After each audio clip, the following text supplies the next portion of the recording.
Que a paz de Cristo esteja com todos. Você não leu errado.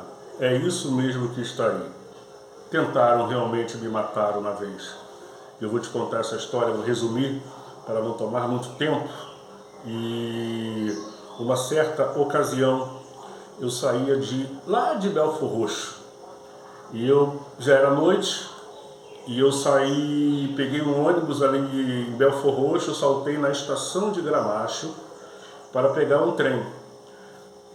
Era mais ou menos umas 10h30 da noite, quando eu entrei dentro daquele trem e eu sentei no antepenúltimo vagão. Eu olhei lá, aliás, eu sentei no penúltimo vagão. Eu olhei para o antepenúltimo vagão, não havia ninguém.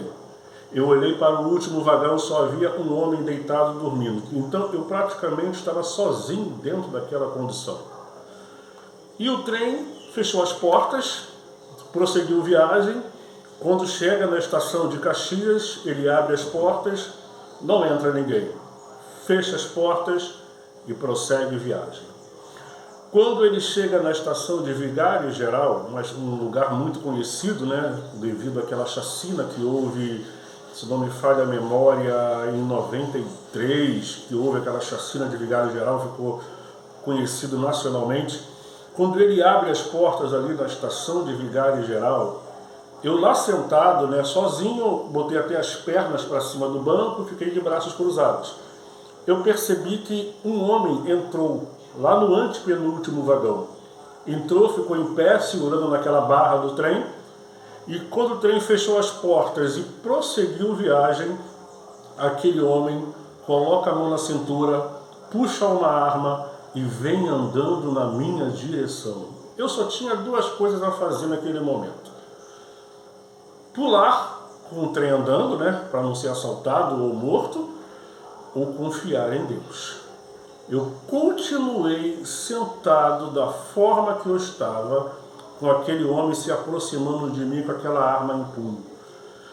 Quando ele chegou perto de mim, eu pude perceber com os olhos completamente vermelhos, vermelhos mesmo. Me encarou, eu olhei para ele, eu sentado olhando para ele, ele me olhando, e nisso ele passa direto. Ele passou direto, não sei se ele achou que ia correr, que ia fazer alguma coisa, esboçar alguma reação, não sei. Mas não demorou muito, ele volta e começa a me encarar. E por fim ele pergunta: ô cara, você tá com dinheiro aí? Gente, não sei porquê, não me pergunte, mas naquele dia o meu pagamento estava no meu bolso. Hamilton, você é louco? Como é que tu vai andar com dinheiro no bolso? Não me lembro por que aconteceu, por que estava no meu bolso aquele dia, mas era para estar, né? Era para estar.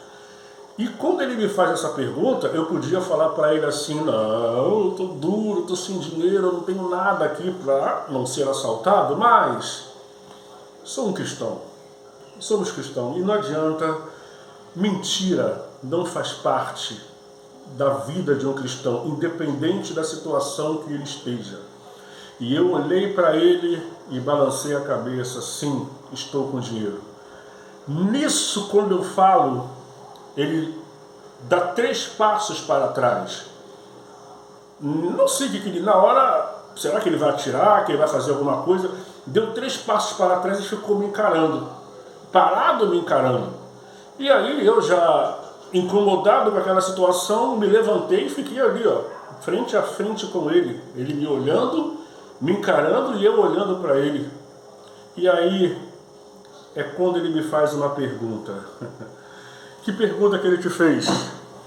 Ele me perguntou na hora: você é da igreja, não é? Você é crente, não é? Quando ele me perguntou isso, eu pensei que ele tinha visto a minha Bíblia, porque eu sempre tenho o costume de andar com a Bíblia na bolsa. Eu pensei que ele tinha visto a minha Bíblia, mas eu olhei, a minha bolsa estava fechada. E eu falei para ele: sim, eu sou evangélico, eu sou um cristão, sou da igreja, sim. Mas eu falei: mas peraí, como que você sabe que eu sou um cristão, que eu sou um evangélico? E aí, meus irmãos e amigos, aquele homem com aquela arma em punho olha para mim e diz o seguinte: eu sinto que tem um anjo na tua frente, e esse anjo não me deixa chegar perto de você.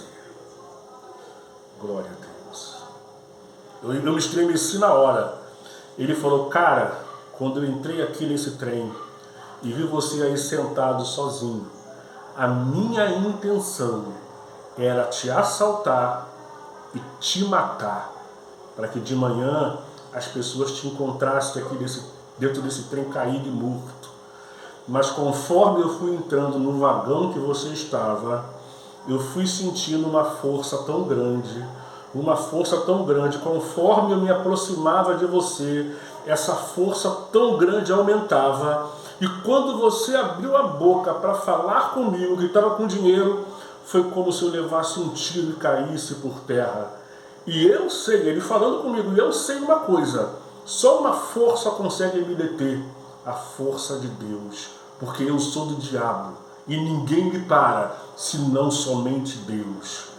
E esse Deus te protegeu, não deixou eu te matar. Meu irmão, eu tomado por uma emoção, de uma alegria de ver um grande livramento como esse, eu fiquei sem ação, eu fiquei sem palavras.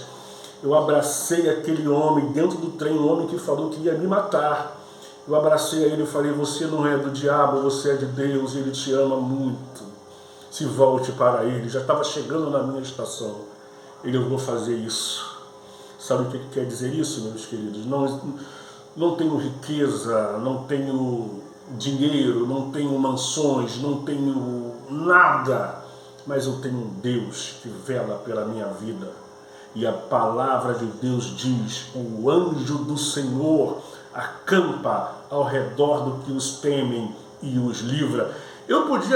Ele se me assaltasse e levasse meus bens materiais, tudo bem. Muitos cristãos já foram assaltados. Tem gente que fala que crente não é assaltado. Está errado.